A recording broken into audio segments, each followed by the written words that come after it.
So you're thinking of moving to Phoenix? Don't make these mistakes. Trust me, I've seen people do it and they wasted time, money, and worse, sanity. So let's make sure your move to Phoenix is a smooth one. Now, if you're a seasoned vet and you move multiple times in your career across America and maybe even once to Arizona and you're coming back, then you know all about these mistakes because this is only something you can get from experience. And if you're going off TikTok or Instagram, then God bless you because you could be in for some surprises because these are the 10 rookie mistakes no one talks about when you move to Phoenix. Number one is going to be underestimating the heat. See, people always think it's a dry heat. No big deal. I'll be down there, I'll be just fine. But you need to really test drive this first before you actually make the move to Phoenix. I would highly suggest that. And to do that, you gotta be down here in July, the season of hotness. The 4 months, June through September, you need to come down and experience what it's like to really get the full feel for something that you could live in for those 4 months before it gets to the season of pure awesomeness. And being a dry heat, well, that is very true. Humidity levels are extremely low in the desert compared to other places in America. It actually feels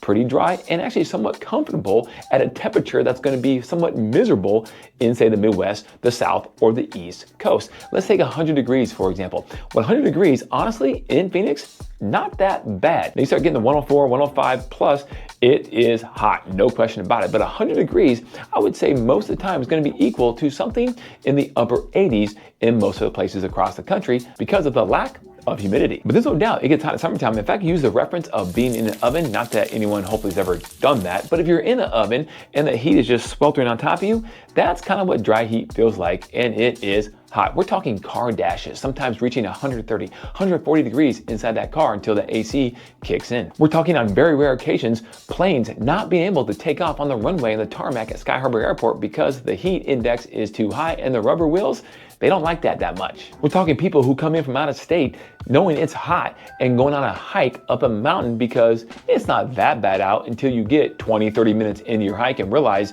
you have a problem. See, we just experienced this. Me and a buddy of mine actually went hiking at Camelback Mountain, the iconic Camelback Mountain, a couple summers ago. But we've been living here well over a decade and we are used to the heat. We prepared for the heat. We were fully hydrated. We had all the supplies we needed, the shade, the hats, everything. And we got up halfway the mountain and we saw someone that was struggling. This lady was not doing well. She's with her college-age son visiting from Chicago and she was not doing well. And to this day, I don't know exactly what happened, but to make a long story short, she was severely dehydrated. They had to call the medics in and life flight her with a helicopter, pick her up off the side of the mountain and take her to a local hospital. So I pray today that she is doing fine. But the reality is that when we saw her down the mountain, we had a really good suspicion that she wasn't from here because again, most people from out of state think it's not that bad. It's a dry heat and you go out and do your normal activities and that is or could be a recipe for disaster. See, people talk about adapting to the heat and blood thinning out, which is a real thing. My blood definitely has, guys. When I go back to Nebraska where I'm from in the wintertime, I am not the tough guy I thought I was anymore. I mean, I am freezing. So it is a real thing because your body does adapt to what you live in most of the year. And the heat is something we live in throughout the summertime. And we're out there playing football and sports with our kids and all kinds of things, maybe golfing in the morning time, but your body does adapt. And of course you have to prepare for it too. Hydration is huge. Shade is huge. Sunscreen, very important because you don't want skin cancer and that's something that can creep up on you if you don't pay attention to it. So overall, underestimating the heat is definitely number one here in the desert. Number two is gonna be choosing the wrong area to live. Why? Because Phoenix is huge. It is so spread out that a lot of people think, well, one city is going to equal or be equal to another city across town. And the reality is that is not true. See, each suburb, and each little city or suburb, which is 30 plus of those, actually have their own vibe for the most part, and they're going to be different from town to town, from suburb to suburb. So you really need to explore the ones that you think you're gonna like the most and focus on those, narrowing your search down to one area of the valley. Now, a real estate professional can help you out with this. There are other resources too, like ChatGPT, artificial intelligence in general, Google, and of course, YouTube, and a specific channel called Everything Phoenix that I think you should definitely continue to watch. But the reality is you need to choose that wisely because traffic patterns, commute times are different. School districts are different ratings for that. Some areas have more options when it comes to charter or private schools, more options than other suburbs or towns that maybe don't have as many options when it comes to public or private education. Some cities will have more jobs available if you want a shorter commute time to work. Some areas will be more family focused, other areas will be great for young professionals. And likewise, other areas might be great for retirees. So it just depends on what you're looking for, and you need to do your research to make sure you choose the right area. I can't tell you how many times over 20 years of selling real estate right here in Phoenix, I've had someone come to me looking to buy their second or third house in the area. And the main reason why is because they weren't aware of such and such area that they love now when they go and visit or hang out in. They weren't aware of that when they first bought a house, and they regret buying that first house because they just didn't know. But you, not you, you're fully informed. You're watching this channel. You're getting all the information soaked in so that you know what you need to do and be aware of and not make these rookie mistakes when you move to Phoenix. Number 3, which is a great segue for number 2, is going to be forgetting about driving patterns and times when it comes to traffic. See, if you work from home, this is going to be different than someone who's going to commute to work every day. Or maybe you're moving from a city that's not very big somewhere else in America, so commute times and traffic times are really not a thing. Or maybe you're moving from a big, large city where commute times are on average 45 minutes every single day. And so you're used to it. So it just depends on what your background is and what your expectation will be moving forward when it comes to this. But I can tell you that Arizona has a loop system. You're talking the 101 loop, the 202 loop, the 303 loop, and then of course the major interstates and state routes that run through the valley. And ideally, if you like convenience, you want to be close to one of these interstates so you can get to where you're going quickly. Now, I will say one thing: if you're living in north central Phoenix, Scottsdale, and even over in Glendale or South Peoria, going east to west can be a little challenging. So in the more southern side of the valley, you do have the 202 loop and the I-10 running east to west throughout the valley. And then on the north side, you have the 101 loop that actually runs east to west for a period of time also. But the distance between those two are many miles. They are far apart. So if you want to go east to west somewhere central between those two interstates, it's very tough because there is none. And so you do have to use surface streets, and you're going to be caught in lights and traffic. And so this is something that you need to be aware of, patterns like that, when you're moving to Phoenix. And of course, I've done other videos on this YouTube channel that you should check out when it comes to the major employment epicenters across the valley and the traffic when it comes to rush hour in the morning and afternoon and how that all flows. So check out that video on my YouTube channel for more information on that. Oh, and pro tip: if you want to actually test this out, then you need to get in the traffic during that time of where you are to where you want to go and see if you can put up with that every single day. Number 4 is not preparing for monsoon season and the haboobs. Yes, the infamous haboobs that can be walls of dust 30, 40 feet in the air that usually come out of the south. Not always, but usually, and they create a very intimidating wall of dust flying through the valley. Now, these things can be very intimidating, and it can really scare a lot of people who aren't used to them. But the reality is, outside of a lot of dust kind of hitting you a little bit here and there, and it being a little windy, they're not that dangerous as long as you have some visibility. I don't recommend to try to drive through them because if you lose visibility, that is very dangerous. In fact, my second year living here in Phoenix in 2006, I actually got caught in a haboob when I was driving on the interstate. And what I did is pulled over to the side, as well as most other drivers did as well, to wait for it to pass to where visibility can actually clear up. So that's something that's very smart to do. I can tell you right now, this year in 2025, we had a huge haboob. This one was massive. We hadn't had them for several years, but we were at football practice, my son's 10-year-old football tackle team football practice, when the haboob hit, and you could tell who had been living in Arizona for a while and who had not, because our whole team stayed and we continued to practice because it wasn't terrible when it came to the wind, and we had visibility, although the wind was blowing a little bit and you could tell some sand was in the air. Like if your mouth was open, you could taste kind of the sandiness. But there was one kid that had just moved to Arizona that was not used to what was going on, and he wasn't sure what was happening, and his mom came to the practice and demanded that he leave because it was too dangerous, which is fine. That's parental choice, and as coaches, we're not going to ever stand in the way of that. But again, they probably weren't used to experiencing that type of situation. And so if you haven't been there, it can be a little bit intimidating. Then these monsoons can create some damage. Primarily wind damage on your roof is usually the most that's going to happen.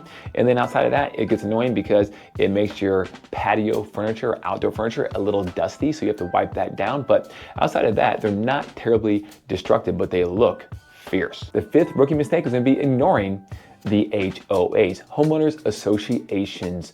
That's right. Most neighborhoods in Phoenix have HOAs and are governed by them. In fact, anything that's being built that's of scale at all, 50, 100 homes or more is probably going to have a homeowners association tied to it. And so you don't want to ignore these HOAs because you cannot outrun them. If you break the rules and you don't correct them, they will continue to fine you, and you can choose not to pay, but you will at some point. Why? Because Arizona is not a super lien state, which basically means if you even sell the house, that lien will follow you wherever you go. So it never really goes away, and they will come after you and they will collect your money. They have attorneys on retainer, and it can get a little ugly if you ignore warnings or fines from your HOA. So just go into it eyes wide open, knowing what you're getting into before you purchase that house. And just be okay with what those CCNRs is what they call them, those rules, regulations, have to say about how you have to maintain your property and all the rules you have to follow when it comes to paint colors,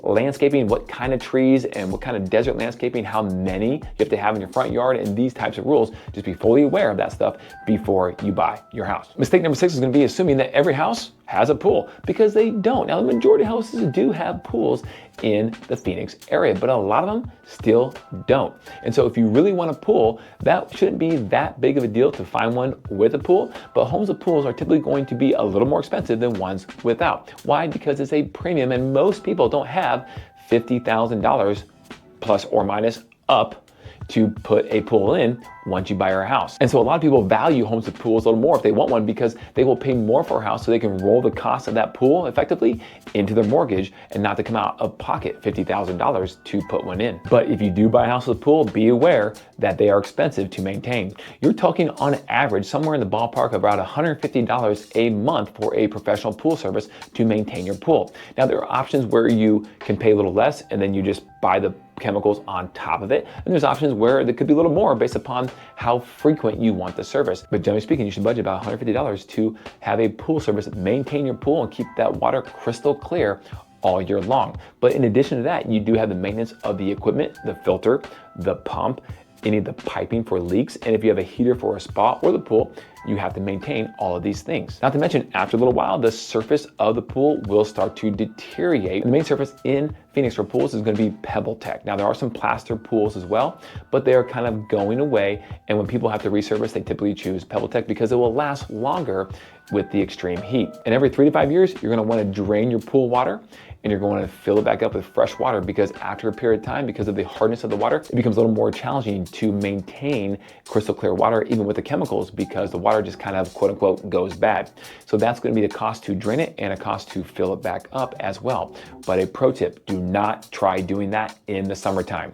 You don't want your pool surface, the PebbleTech, to be exposed to the extreme heat in the summertime without water covering it up. So if you do drain it in the wintertime and plan on doing it during that season where it's nice and cool outside. And this transitions perfectly into mistake number 7, which is not considering the water hardness that you're gonna have in your house. See, Phoenix has some of the hardest water in the entire country. So if you don't have a water softener, you're gonna have some issues with your appliances over time. Now, I don't have a water softener in my house. It's an older house, and for a lot of reasons, it just becomes very problematic to put one in, which is somewhat rare for most properties. But if we ever do another small addition that we're considering doing by adding a bathroom to our house, we'll have the space and the ability now to add a water softener for not too much more expense. And so it's something we will definitely do, because at the end of the day, your plumbing fixtures, they will love you for it because it is hard on them. You will have the white calcium buildup on your shower heads and the tips of your faucets throughout the home. But another big one is the water in your fridge. See, we use the filtered water in our fridge in the door, and over time that fixture behind the fridge hardens up, and eventually your ice machine and your water don't come out very well. Now, you're talking 3 to 4 to 5 years, but we just had that ice machine and everything replaced, that entire part replaced on our fridge, because it just got too hard and everything stopped working after about 4 years. And you also have reverse osmosis systems in the house that a lot of people use for drinking systems as well. Now, all this stuff costs money, and it's additional to most houses if you buy it without them. But if you don't have them, you want to consider certainly put them in, because it'll be a game changer for your skin, your hair, especially if you're a female with longer hair or a male with longer hair, right?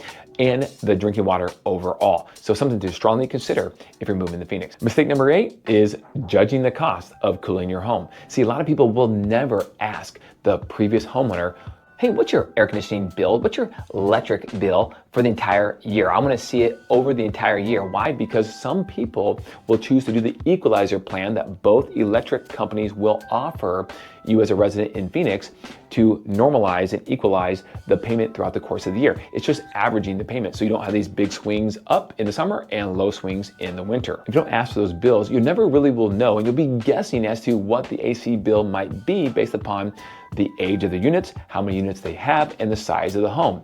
But what if it's a two-story with a lot of open space up by the roof? Or what if it's a single story with low ceilings because the house was built in the 70s or 80s? All these things matter. Your insulation matters. Your ductwork configuration matters. There's a lot that goes in to what will eventually be your electric bill every single month, and you don't want to be caught with a way more expensive bill than what you plan on, especially if you're on fixed income. Now, mistake number 9, forgetting that the desert has wildlife as well. Now, this is all the fun stuff, right? Scorpions, bark scorpions, rattlesnakes, javelina, coyotes, and bobcats. No, we're not talking a zoo. We're talking about everyday life happening in the desert. See, even in subdivisions where you have desert washes, where a lot of these bigger animals will travel up and down, you may not see them very often, but they are there. Believe me, they are there in many places throughout the desert, the Phoenix area. See, the Sonoran Desert has amazing wild lifestyle, and it's kind of cool to see them from a distance. And for the most part, they will never bother you. But if you get close to them, especially the javelina, the wild pigs with the tusk, they can be a little aggressive. So you just keep your distance and keep them moving away from you. Same with the coyotes, of course, and the bobcats. Now, the bobcat, they say, is the toughest animal in the animal kingdom, pound for pound. So you definitely want to stay away from them. And the coyotes, well, they will run away from you too as well for the most part. But the key for a coyote is that if you have a small dog for a pet, don't let your small dog out in your backyard, even with a block wall around your backyard. Don't trust it, because coyotes are very athletic and they can actually climb a 6.5 foot block wall, get to the top, and jump down in your backyard and go after your small pet. So you definitely want to be out there with them or have a bigger animal out there with them if they're going to be in your backyard unattended. And snakes, well, you can't dictate where they're going to go, but you do have to be on the lookout for them, because you just never know where they could show up. Now, I've only seen a rattlesnake probably 3 times in 20 years living down here in Phoenix myself, so they're not very prevalent in terms of being out in the open, but you need to be aware of where they could be. Places like desert washes, in damp, dark spots. If you hit a wild golf ball on the course and you go on the desert looking for your ball, you better take a club and be ready to maybe see a snake. That happens from time to time, especially in the summertime, where they love the heat. And also scorpions. Scorpions are not cool. They can be poisonous, and if not taken care of, potentially life-threatening at certain times with certain species. So you don't take a scorpion bite lightly. At the same time, people getting bit in the Phoenix area by scorpions is not super duper prevalent, right? Where you have to be a phobia or concerned about it in everyday living.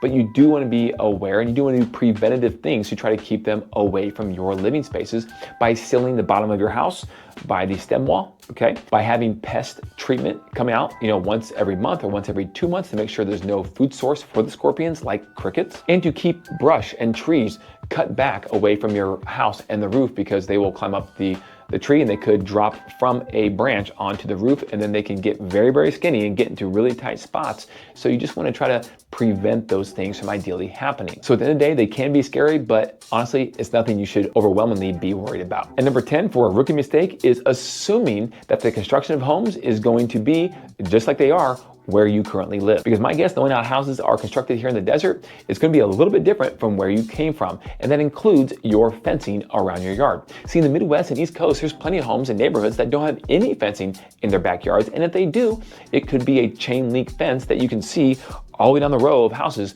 through many, many backyards down the street. And some houses will have nice wood fencing as well. But even the wood fencing doesn't seem as private. Now, when you have block fencing, at first you're gonna think, man, this feels kind of like enclosed, almost like a prison, and I don't really like it. But over time, trust me, you will love it. It's extremely private, so you can be out in your backyard enjoying the beautiful weather in the season of pure awesomeness, or your pool in the season of hot, and not to worry about people looking down at you all the time. And when it comes to the style of homes and construction, again, a lot of homes have HOAs governing them. And so the amount of color that you can have for paint on a house will be typically an earth tone type of color, and it will stay on that palette. So a lot of people will say a lot of homes will look the same. And it's also because in Arizona, we have publicly traded large home builders. And when they build a community, it's typically not a small community. They buy big parcels of land at one time and build out the entire thing. And when they do, they typically only offer 3 to 6 floor plans and typically only 3 different styles of curb elevation and curb appeal when it comes to the design of the houses. So a lot of people say that homes in Arizona are very cookie cutter, and in some suburbs and places of Arizona, that is very true.